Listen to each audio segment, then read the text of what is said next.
नमस्कार, एक बार फिर से आप सभी का बहुत-बहुत स्वागत है हमारे यूट्यूब चैनल पे। आज फिर से मैं आप सभी के लिए क्लास 12 होम साइंस और इस चैप्टर का नाम है संस्थाओं में वस्त्रों की देखभाल एवं रख-रखाव।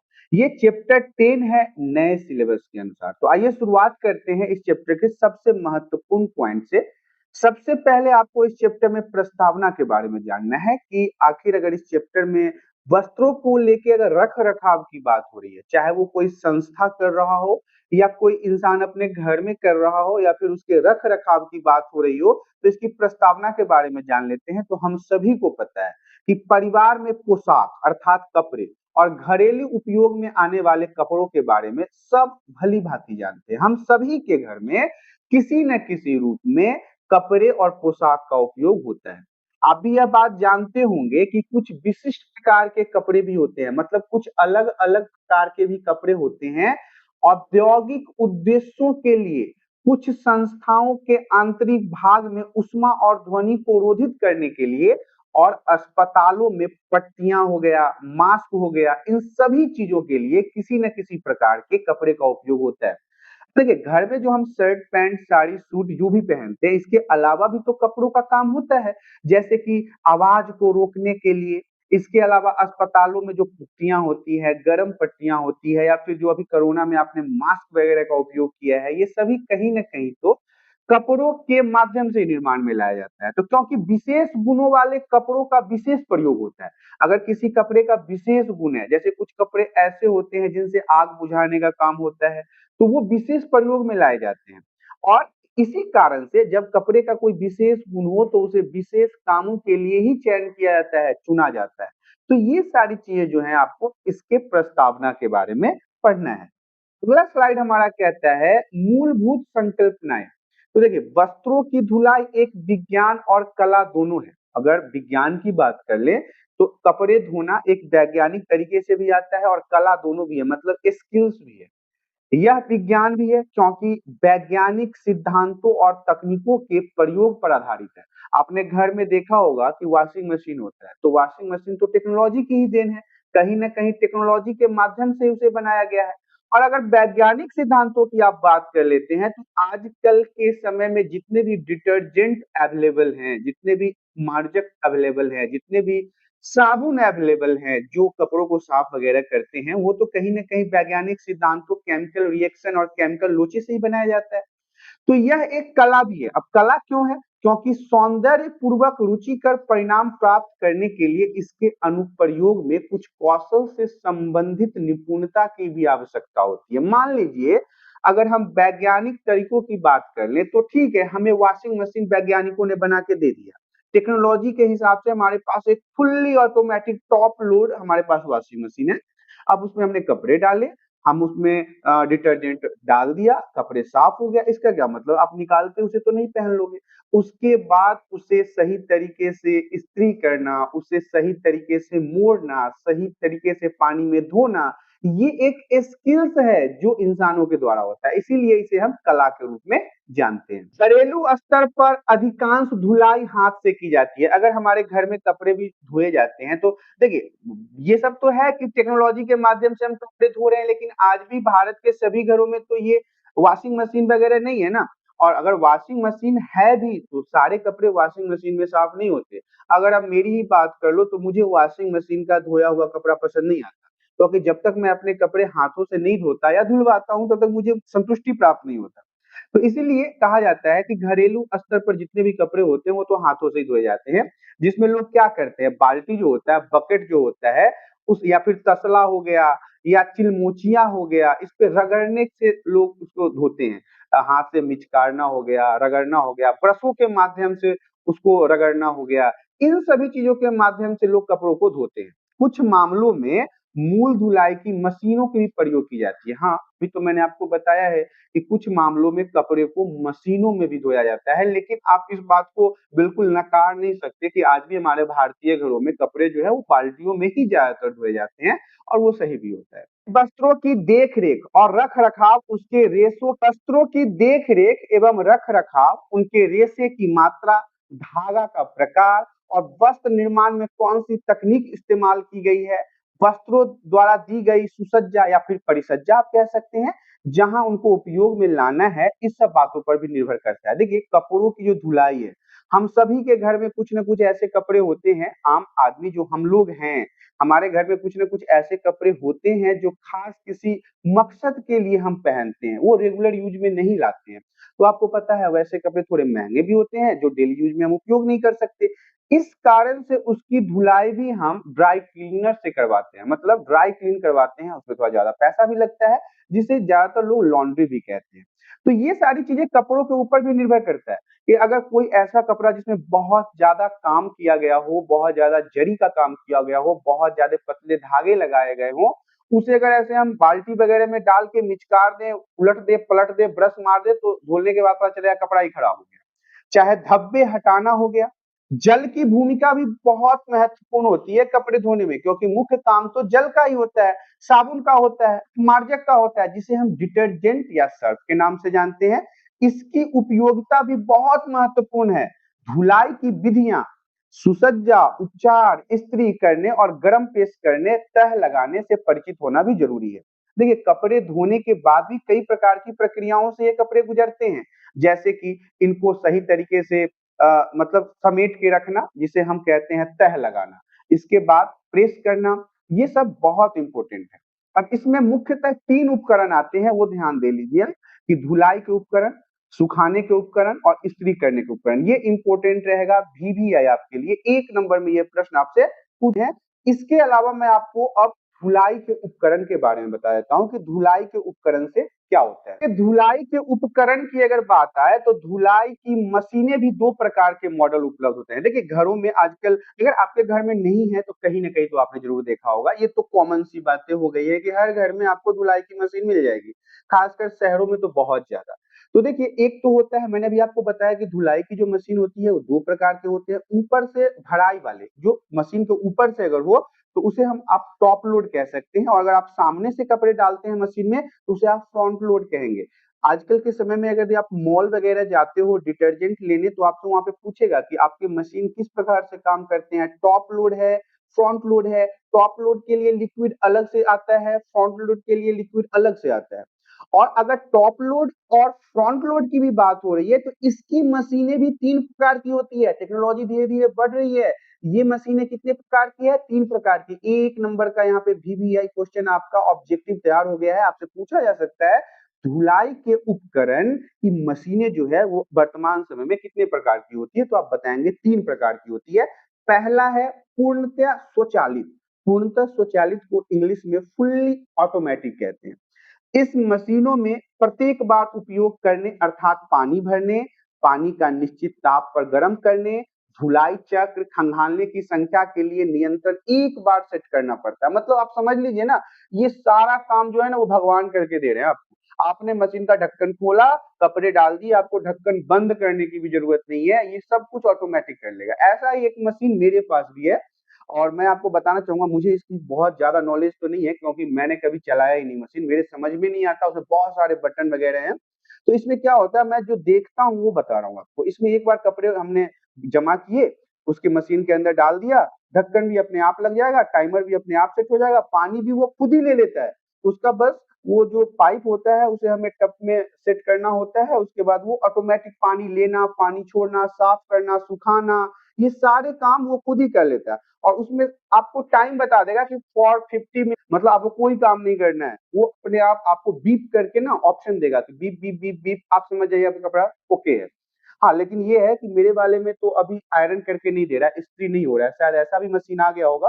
तो देखिए, ये खुद ही सारा काम करता है। क्या क्या काम करता है? पानी ले लेता है, निश्चित ताप पर सेट कर लेता है, धुलाई कर लेता है, खंगाल भी देता है, ये सब कुछ खुद ही कर लेता है। इसीलिए इसे हम फुल्ली ऑटोमेटिक कहते हैं। इसमें इंसानों के किसी भी प्रकार के हस्तक्षेप की जरूरत नहीं होती, किसी भी प्रकार के काम करने की जरूरत नहीं होती, वो सब कुछ खुद ही कर लेता है। मैं एक बार आप सभी को पूर्ण रूप से जो स्वचालित मशीन्स होते हैं, जो उनके बारे में आपको बताता हूँ। ये जो मशीन है वो फुल्ली ऑटोमेटिक है। इसमें आपको किसी प्रकार के हस्तक्षेप करने की ज़रूरत नहीं होती है। यह खुद ही आपके सभी कार्यों को कर देता है। तो ये जो मशीन है, इसे हम फुल्ली ऑटोमेटिक वॉशिंग मशीन के नाम से भी जानते हैं। अब हम आपको आगे की स्लाइड में लेके चलते हैं। अगला पॉइंट हमारा कहता है कि अर्ध स्वचालित क्या होता है। तो इस मशीनों में समय समय पर काम कर रहे व्यक्ति के हस्तक्षेप की आवश्यकता होती है, उसे खुद भी कुछ कुछ करना होता है। जैसे फुल्ली ऑटोमेटिक के बारे में मैंने आपको बताया था, उसमें किसी भी प्रकार के कार्यों को करने की जरूरत नहीं होती। लेकिन अर्ध स्वचालित जो होता है, इसे हम इंग्लिश में सेमी ऑटोमेटिक कहते हैं। इसमें खुद से भी कुछ कुछ काम करना होता है, जैसे कि खंगालने का काम हो गया, पानी मशीन में भरना हो गया, निकालना हो गया। ये सारे काम इंसानों के द्वारा ही किए जाते हैं। यह सामान्यतः 2 टप वाली मशीन होती है, तो जिसमें इंसानों को पानी भरना हो, कपड़े को खंगालना हो, निकालना हो, तो ये सेमी ऑटोमेटिक और हिंदी में अर्ध स्वचालित कहा जाता है। अब हम बात कर लेते हैं इसके तीसरे टाइप का, जो है हस्तचलित, मतलब हाथों से ही चलता है। इस मशीन में लगभग-लगभग 50% या इससे अधिक काम जो होता है, वो इंसानों को अपने हाथ से करना पड़ता है। मतलब ज्यादातर काम इन मशीनों में हाथ से ही होता है। स्वचालित मशीनों में निम्नलिखित प्रचलन होते हैं, जैसे कि जल भरना हो गया, जल स्तर का नियंत्रण हो गया और हाथ द्वारा चालन नियंत्रण हो गया। तो ये सारे पॉइंट जो है वो आपको इसमें पढ़ने थे, जो मशीनों के तीनों प्रकार थे, फुल्ली ऑटोमेटिक, सेमी ऑटोमेटिक और हाथ से चलने वाले मशीन। तो ये तीनों काफी इंपॉर्टेंट है आपके एग्जाम के लिए। अगला पॉइंट हमारा कहता है जल के तापमान का नियंत्रण। तो देखिए मशीन में एक बटन होता है, डायल होता है, पैनल सूचक होता है, जो जल के वांछित दाब को चयन करने में सहायक करता है। उस बटन के माध्यम से आप अपने मशीन के स्पीड को बढ़ा सकते हैं, कम कर सकते हैं, खंगालने के तापमान को, पानी का कितना तापमान होना चाहिए, ये सारी चीजें आप उसके अंदर सेट कर सकते हैं। और मशीन और क्या करता है, तो मशीन धुलाई भी करता है। सभी मशीनों का सिद्धांत है कि वो धोने वाले बोल में कपड़ों से गंदगी हटाने के लिए कपड़ों को गतिशील रखे। मतलब कि कपड़ों को घुमाते रहे। वो अपने मशीन के अंदर क्या करते हैं कि कपड़ों को तेजी से घुमाते रहते हैं। और इसकी प्रमुख विधियां जो है, अगर धुलाई भी हो रही है तो इसके भी अलग अलग पॉइंट है, जिसमें पहला पॉइंट हमारा आता है आलोडन। अब इसके ऊपर क्या होता है, कपड़े डालने वाली मशीनों में प्रयोग में लाया जाता है। जितने भी वॉशिंग मशीन होते हैं उसी में इन सब चीज का उपयोग होता है। आलोडक में ब्लेड होते हैं, ब्लेड के माध्यम से वह घूम सकता है और एक दिशा में तेजी से गति भी कर सकता है या दोलन भी कर सकता है, हिल भी सकता है। दोनों दिशा में बारी बारी से वो गति करता है ताकि कपड़े में से गंदगी आसानी से निकल जाए। इससे टब में धारा का प्रवाह होता है, मतलब पानी का प्रवाह होता है, जिससे पानी जब वेग पूर्वक बहुत तेजी से कपड़े को गीला करता है, इससे भी गंदगी आसानी से कपड़ों से बाहर निकल जाता है। तो ये पॉइंट है आलोडक।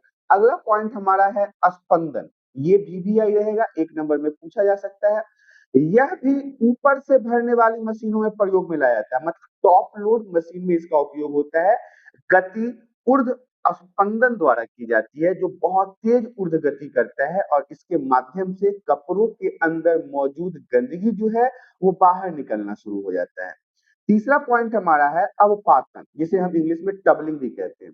इसका प्रयोग भी सामने भरने वाली मशीनों में किया जाता है, अर्थात टॉप लोड मशीन में किया जाता है।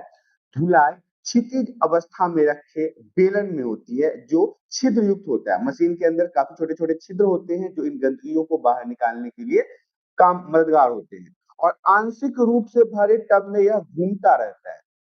जितने भी चक्कर लगते हैं मशीन के अंदर, कपड़े ऊपर तक ले जाए जाते हैं और धुलाई वाले जल में गिरा दिए जाते हैं। जब कपड़े बिल्कुल पूर्ण रूप से साफ हो जाते हैं तो फिर इनको ऊपर वाले टब में ले जाके मशीन खुद गिरा देता है। इसका अर्थ है कपड़े जल में से गुजरते हैं बजाय कि जल कपड़ों में से गुजरे। इससे क्या होता है, कपड़े धुलना शुरू हो जाता है। जैसे कि 2 पिछली विधियां मैंने आपको बताया था। मशीन का जो साइज होता है वो धोए जाने वाले वस्तुओं के प्रकार के आधार पर आलोडकों की प्लास्टिक, धातु अथवा बैकलाइट से बनाया जाता है। इसके अंदर जो आलोडक होते हैं वो कई अलग-अलग चीजों से बनाए जाते हैं, जैसे वो प्लास्टिक से भी बनाए जाते हैं। इनके अंदर जो आलोडक होते हैं वो प्लास्टिक से बनाए जा सकते हैं, धातु से बनाए जा सकते हैं, बैकलाइट से बनाए जाते हैं। इस प्रकार वो अपमार्जक अर्थात डिटर्जेंट, विरंजकों, मधुकारकों इत्यादि से प्रभावित नहीं होते हैं। वस्त्र के प्रकार पर आलोड़क की गति में परिवर्तन किया जा सकता है। जितने जल्दी हमें साफ करना है उस गति से हम उसके स्पीड को सेट कर देते हैं। खंगालना क्या होता है? तो धुलाई के चक्र को पानी के माध्यम से धोने को ही हम खंगालना कहते हैं। यदि कपड़ों को अच्छी तरह न खंगाला जाए तो वो मटमैले दिखाई देने लगते हैं, या फिर डिटर्जेंट के गुण उसके अंदर आपको दिखाई देने लगेंगे, उसमें दाग धब्बे दिखाई देने लगेंगे, उसकी जो बुनावट होती है वो सख्त हो जाती है। इसलिए खंगालना जो है वो काफी इंपॉर्टेंट है। अगला पॉइंट हमारा कहता है जल निष्कर्षण। देखिए, धुलाई और प्रत्येक खंगालने की प्रक्रिया के बाद जल को निकाल दिया जाता है। जल निष्कर्षण का मतलब होता है कपड़ों के अंदर से पानी को सही तरीके से निचोड़ना। और जो ये जल निष्कर्षण है, कपड़ों के अंदर से पानी निकालने की विधि है, ये भी 3 प्रकार की होती है। पहला है चक्रण। 300 आरपीएम से अधिक गति से चक्रण होने पर एक अपकेंद्री बल उत्पन्न होता है। मतलब ये फिजिक्स की बातें आ गई। अगर 300 आरपीएम से ज्यादा हम उस मशीन के अंदर के जाली को घुमाते हैं तो जल को ऊपर और बाहर फेंकता है। कपड़ों के अंदर से जल को बाहर निकलने लगता है और यह जल पंप द्वारा नाली में बहा दिया जाता है। मशीन के नीचे एक टब लगा होता है जिसमें सारे पानी जमा हो जाते हैं और फिर पाइप के माध्यम से वो बाहर निकल जाते हैं। दूसरा है तली निकास। तो छिद्रित टबों वाली मशीन में जिसमें छेद होता है, धुलाई की प्रक्रिया समाप्त होने पर और फिर खंगालने की प्रक्रिया समाप्त होने पर वह रुक जाता है और जल तली में नाली द्वारा बाहर निकल जाता है। ये सब मशीनों में आपको देखने को मिलेगा। अब निकास अवधि के अंत में क्या होता है? टब ऊपर दिए अनुसार चक्रण करता है। जितना उसको गाइड किया जाता है मशीन के अंदर, उसी हिसाब से वो चक्रण करता है, मतलब घूमता है, जिनसे कपड़ों में बचा खुचा जल भी आसानी से निकल जाता है। माध्यम से आप देखिए कि कैसे मशीनों के अंदर पानी भरता है और किस तरह से वो जो जाली होता है उसके अंदर से पानी को बाहर निकाल देता है, या फिर कपड़ों के अंदर किस प्रकार से पानी को कलेक्ट करके उसमें डाल के रखता है। ये सब ऑटोमेटिक मशीन है, ये खुद ही पानी को ग्रहण करता है। देखिए, और कैसे उसके अंदर की ब्लेडें चल रही है और ब्लेड के चलने से और पानी के आरपीएम के बढ़ने से कपड़ों की धुलाई बहुत ही बेहतरीन तरीके से हो जाती है। बात कर लेते हैं तली निकास और चक्रण का संयोजन क्या है। तो कुछ मशीनें जो होती है वो बिना रुके तली से जल तक निकास करती है, अर्थात तली के निकास चक्रण की अवधि में ही होता है। मतलब अब तली निकास और चक्रण का संयोजन को समझिए। कुछ ऐसी मशीनें भी होती है, कुछ ऐसी भी टेक्नोलॉजी है जिसमें तली से निकास चक्रण की अवधि आराम से आसानी से उसी समय हो जाती है और यह पद्धति जल का श्रेष्ठ निकास उपलब्ध कराती है, सारे पानी को आसानी से निकाल देती है, क्योंकि यह तली से भारी गंदगी और जल में निलंबित गंदगी को आसानी से तली के माध्यम से, मतलब मशीन के नीचे के माध्यम से निकाल देता है। चक्रण के समय वस्त्रों से निकाले गए जल की मात्रा टब के चक्रण की गति से प्रत्यक्ष रूप से प्रभावित होती है। जब आप मशीन को पानी के अंदर चला रहे हो, पानी को जब भर जाता है उस समय चला रहे हो, तो ये 333 से 1100 आरपीएम तक तथा अलग अलग भी हो सकती है। मशीन के ऊपर निर्भर करता है कितना पावरफुल मशीन है। तो लगभग सूखने तक चक्रण नहीं किया जाता क्योंकि इसमें वस्त्रों में सिलवटें पड़ जाती है। वस्त्र जो है, अगर आप पानी निकलने के बाद उसे घुमाते रहोगे तो वो सिकुड़ जाएगा और इसके बाद फिर आपको उस वस्त्र पे क्या करना पड़ेगा? इस्त्री करना पड़ेगा। इस्त्री द्वारा बहुत कठिनाई से इन सिलवटे को हटाई जाती है।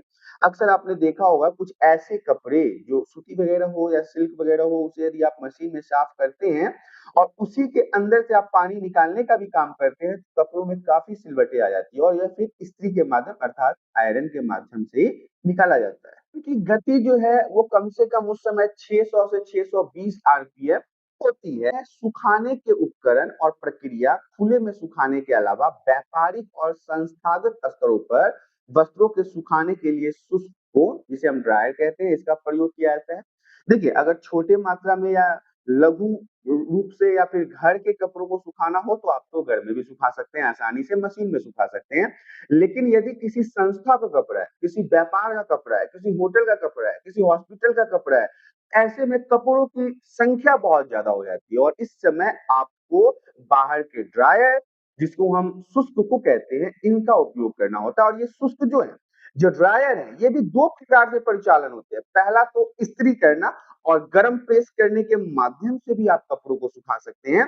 अधिकांश घरों में एक इस्त्री होता ही होता है, हर घर में आयरन होता ही होता है जो प्रेस करने के लिए अस्थायी और अस्थायी स्थान रखता है।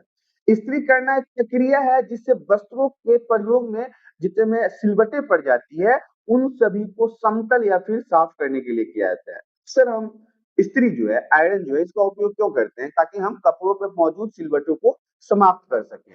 प्रेस करने से पोशाक की बाहें पर, पैंट पर, चुन्नट वाली स्कर्ट पर क्रीच डालने में मदद मिलता है। मतलब एक उसको आप सभी कहिए कि जो एक सीधा-साधा कपड़ा बनाने के लिए जो बिना कोई सिलवट हो, ना कोई उसमें सिकुड़न हो, इन सभी चीज़ों के लिए इस्त्री का उपयोग किया जाता है। इस्त्री में चिकनी धात्विक सतह होती है। इस्त्री का जो आयरन का जो प्लेट होता है ना, जो नीचे वाला जो होता है, वो बिल्कुल चिकना होता है, जिसे गर्म किया जाता है। कभी-कभी इलेक्ट्रिक के माध्यम से किया जाता है, कभी-कभी कोयला के माध्यम से भी किया जाता है।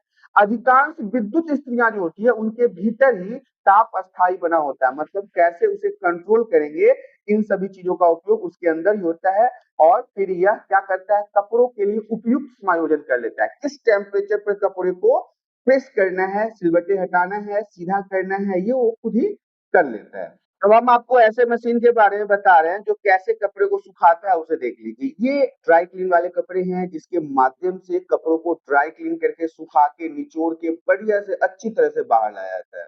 तो देखिए, ये कुछ बड़े-बड़े ऐसे मशीन होते हैं जो व्यापारिक स्तर पे कार्यों को करते हैं। अब हम आपको आयरन के बारे में बता देते हैं। अभी मैंने आपको इस्त्री के बारे में बताया था कि किस प्रकार से वो कपड़ों के अंदर मौजूद सिलवटों को दूर करने में मदद करता है। तो जैसा कि आप देख रहे होंगे, ये हमारा आयरन है और इस आयरन के नीचे का जो भाग है, ये भाग जो है वो बिल्कुल प्लेन होता है, जो कपड़े के सिलवट को हटाने में मदद करता है। ये देखिए किस प्रकार से यहाँ पे आयरन किया जा रहा है और कपड़ों के अंदर जो सिलवटें मौजूद होती है, सिकुड़न होता है, जो मशीनों के अंदर पड़ जाती है उसके, तो वो फिर इसी आयरन की प्रक्रिया या फिर आप कह सकते हैं इस्त्री के प्रक्रिया के माध्यम से इसे समाप्त किया जा सकता है। तो हम आपको बताते हैं कुछ आयरन जो है, आयरन के भी प्रकार हैं, इस्त्री के भी प्रकार हैं। कुछ आयरन के प्रकार जो है वो तो इलेक्ट्रिक के माध्यम से चलता है, कुछ कोयले के माध्यम से चलता है और कुछ आयरन ऐसे हैं जो पहले कोयले थे, उसके बाद इलेक्ट्रिक आया, अब वो भाप के माध्यम से चलते हैं, क्योंकि कुछ कपड़े ऐसे होते हैं जिसमें पानी के भाप की आवश्यकता होती है। तो आजकल के जो आयरन आ रहे हैं, वो इलेक्ट्रिसिटी के साथ-साथ पानी के वाष्पों को भी कपड़े के ऊपर डालते रहते हैं, जिससे कपड़े खराब ना हो और उसमें मौजूद जो सिलवटें हैं, वो सही तरीके से काम करें, मतलब खत्म हो जाए। अभी मैंने आपको भारत में उपयोग होने वाले कोयले के आयरन के बारे में बताया था। तो देखिए, भारत में अभी भी कोयले के गर्म की जाने वाली इस्त्रियाँ देखी जा सकती है। अक्सर आप नुक्कड़ चौराहे, चौक पे देखोगे कि कैसे जो कपड़े की इस्त्रियाँ करने वाली महिला या पुरुष होते हैं, वो कोयले वाले कपड़ों को आयरन करते हैं। तो यहाँ पे आपको देख लीजिए, ये कोयले वाले आयरन हैं, जिसके से देखिए आपको यहाँ पे दिख रहा होगा कैसे इसमें कोयला भरा हुआ है। कोयले के टुकड़े रखे जाते हैं, फिर उनको आग लगाया जाता है और फिर इनकी गर्मी से कपड़ों के सिलवटों को हटाया जाता है। तो ये आज भी भारत में चलता है, ऐसा आप नहीं कह सकते हैं कि आज भारत में नहीं चलता है। आज भी कई जगहों पर आपको कोयले वाले आयरन देखने को मिल जाएँगे, जिसमें कोयले के माध्यम से इसे गर्म किया जाता है और फिर इसके गर्मी से या इसके आयरन के गर्म होने से जो सिलवटें हटाई जाती है, उसके बारे में दिखाया जाता है। संस्थाओं के बारे में, देखिए संस्थाएँ इसमें वीवीआई रहेगा, वेरी वेरी इंपॉर्टेंट। अस्पताल हो गया, जेल हो गया, होटल हो गया, इन सभी में बड़ी-बड़ी संस्थाएँ होती हैं और यहाँ पे बिछाने के लिए, ओढ़ने के लिए ड्रेस, वर्दी लगातार आवश्यकता पड़ती रहती है। तो सामान्यतः इनके जो अपने धुलाई विभाग होते हैं, वो संस्था के संचालन के लिए वस्त्रों को व्यवस्थित रूप से इकट्ठा करते हैं। या तो इन सभी में खुद के अपने धोने की व्यवस्था होती है या फिर बाहर किसी कंपनी से ये काम को करवाते हैं। उनकी धुलाई और समय पर सुपुर्दगी करना बहुत आवश्यक होता है। सुपुर्दगी का मतलब हो गया कि जिस हॉस्पिटल से वो कपड़े लाए हैं, समय पर उसे धो के फिर वापस उन्हें वहाँ पे पहुँचाना होता है। चाहे जेल हो गया या होटल हो गया, क्योंकि होटल वगैरह में आपको पता है कि बहुत सारे कपड़े प्रतिदिन चेंज होते हैं। तो वहाँ पे धोने जैसी समस्या को समाप्त करने के लिए ये सभी संस्थाओं का उपयोग करते हैं। अस्पताल में, धुलाई घर में व्यवस्था, स्वच्छता और विकास मन जो होता है, उसपे ध्यान रखा जाता है इन सभी चीज़ों पर, परंतु बहुत से अस्पतालों में आज उपयोग करके फेंक देने वाली भी सामग्री आ गई है, मतलब करो और फेंको। जहाँ संक्रमण का खतरा बहुत अधिक रहता है, वहाँ फेंकी गई सामग्री को वापस वो क्या करते हैं, जलाकर नष्ट कर देते हैं, आग लगा देते हैं ताकि किसी भी प्रकार का संक्रमण ना फैल पाए। एग्जाम्पल के लिए मैं बता दूं कि पहले जो इंजेक्शन आता था, उसको धो के गर्म पानी में कई बार उपयोग किया जाता था, लेकिन आजकल के जो इंजेक्शन आते हैं, उसे आप एक बार यूज करो और फेंक दो, ऐसा आ गया। तो ऐसे में उसे वापस पुनः जलाकर नष्ट कर दिया जाता है ताकि किसी भी प्रकार का इन्फेक्शन ना फैले। अस्पतालों की जो अधिकांश सामग्री होती है, वो सूती और रंगी हुई होती है और ये रंग बहुत पक्के होते हैं, ये कपड़ों से निकलते नहीं, केवल कंबल ही वहां पे ऊनी होता है। प्रतिदिन धुलाई मुख्य रूप से सूती वस्त्रों की होती ही होती है। मैं अगर हॉस्पिटल की बात करूं तो आपको पता है उसके बेड पे जो व्हाइट कलर का बेडशीट होता है वो प्योर सूती का होता है और उसे प्रतिदिन साफ करना बहुत जरूरी होता है, इसीलिए इन सभी को धुलने के लिए संस्थाओं का उपयोग किया जाता है। वहीं पे मैं अगर आतिथ्य सत्कार की बात करूं जो मतलब कि बड़े बड़े होटल होते हैं, उन होटलों में, रेस्टोरेंटों में सामग्री का सौंदर्य बोधक और अंतिम सज्जा सबसे अधिक महत्वपूर्ण होता है, क्योंकि वहां पे अगर साफ सफाई नहीं ध्यान दिया जाए तो होटलों में लोग जाएंगे ही नहीं। अस्पतालों की अपेक्षा यहाँ की सामग्री भिन्न होती है, कलरफुल होती है, सजावटी होती है, रेशे वाली हो सकती है। धुले हुए वस्त्रों की अंतिम परिसज्जा अर्थात स्टार्च लगाना, उस पे आयरन करना, सही तथा दक्ष तरीके से तह लगाना, इन सभी पे ज्यादा बल दिया जाता है। आप जब होटल के कमरे में जाएंगे तो आपको उसकी सजावट इतनी शानदार लगेगी कि आपको मजा आ जाएगा। उन्हें आवश्यकता पड़ने पर मेहमान के व्यक्तिगत कपड़े भी धोने पड़ते हैं। अगर बड़े बड़े होटल हैं और आप वहां पे रह रहे हो तो आप अपने पर्सनल कपड़ों को भी धुलवा सकते हो और धुलाई का भी वहां पे ध्यान रखना पड़ता है। जैसे कि पहले बताया जा चुका है कि छोटे होटलों की धुलाई संबंधी काम बाहर के लोगों से करवा लिया जाता है, लेकिन जो बड़े बड़े होटल होते हैं वो खुद ही अपने अंदर लॉन्ड्री के अंदर अतिथियों का अर्थात लोगों के कपड़े साफ करने का काम करते हैं। जीविका के लिए तैयारी, तो देखिए वस्त्रों की देखभाल और रख रखाव का क्षेत्र एक तकनीकी क्षेत्र है, एक टेक्निकल चीजें हैं। इसकी प्राथमिक आवश्यकताएं हैं आवश्यक देखभाल के प्रभाव के संदर्भ में सामग्री का ज्ञान होना। अगर इसमें कोई नौकरी करने के बारे में सोच रहा है तो उसे इस चीज का नॉलेज होना चाहिए कि कैसे कपड़ों का रख रखाव रहना चाहिए, कैसे डेकोरेशन करना चाहिए, कैसे तह लगाना चाहिए, कैसे आयरन करना चाहिए, रेशों की मात्रा कितनी है कपड़ों में, धागा किस प्रकार का है, कपड़ा उत्पादन किस प्रकार से तकनीक से हुआ है, कपड़े के अंदर कौन सा रंग है, कहीं ये कच्चा रंग तो नहीं है या फिर पक्का रंग है, और इसकी परिसज्जा इत्यादि पे लोग इसमें ध्यान देते हैं। अगर कोई इसमें अपने जीविका के बारे में सोच रहा है तो क्षेत्र के बारे में बात कर लेते हैं। ये सेवाएं ग्राहकों को महानगरीय क्षेत्र में बहुत मदद और सहायता दे सकता है। जो बड़े बड़े सिटी हैं, जो मेट्रो सिटी हैं, जो बहुत बड़े बड़े सिटी हैं, उसमें लोग इसमें काम करते हैं, इसमें अपने पैसे कमाते हैं। जहां महिलाएं घर से बाहर काम करने जाती हैं तो इन क्षेत्रों में बड़ी संख्या में उपचार गृह, छोटे अस्पताल, देखभाल जैसे केंद्र भी हो सकते हैं जहां पे लोग कार्य करते हैं। नियमित रूप से इन सेवाओं की आवश्यकता तो यहाँ पे रहती है। छोटे छोटे हॉस्टल, हॉस्पिटल, रेलवे जगह पर, विमान कंपनियों में या फिर बहुत और सी होटल वाली कंपनियां हैं जहां पे इन संस्थाओं का उपयोग होता है। बहुत बड़े बड़े धुलाई घर होते हैं जहाँ पे कपड़ों को धोया जाता है। ऐसे में यहाँ पे लोग अपने कार्य क्षेत्र का चयन कर सकते हैं। अपने वस्त्र और पोशाक की देखभाल, रख रखाव की व्यवस्था करने के लिए यहाँ पे लोगों को नौकरी पे रखा जाता है। तो ये कार्य क्षेत्र इसके लिए इम्पोर्टेंट था। क्लास 12 होम साइंस नाम है, संस्थाओं में वस्त्रों की देखभाल और रख रखाव न्यू सिलेबस के अनुसार बताया गया आपको इस वीडियो में। तो आशा करता हूँ कि आज के वीडियो में दी गई जानकारी आप सभी को पसंद आया होगा। जानकारी पसंद आया तो वीडियो को लाइक कर दें, चैनल पे पहली बार आए तो चैनल को सब्सक्राइब कर लें ताकि इसी प्रकार के एजुकेशनल वीडियो आपको हमेशा प्राप्त होता रहे। आज के लिए इतना ही, धन्यवाद।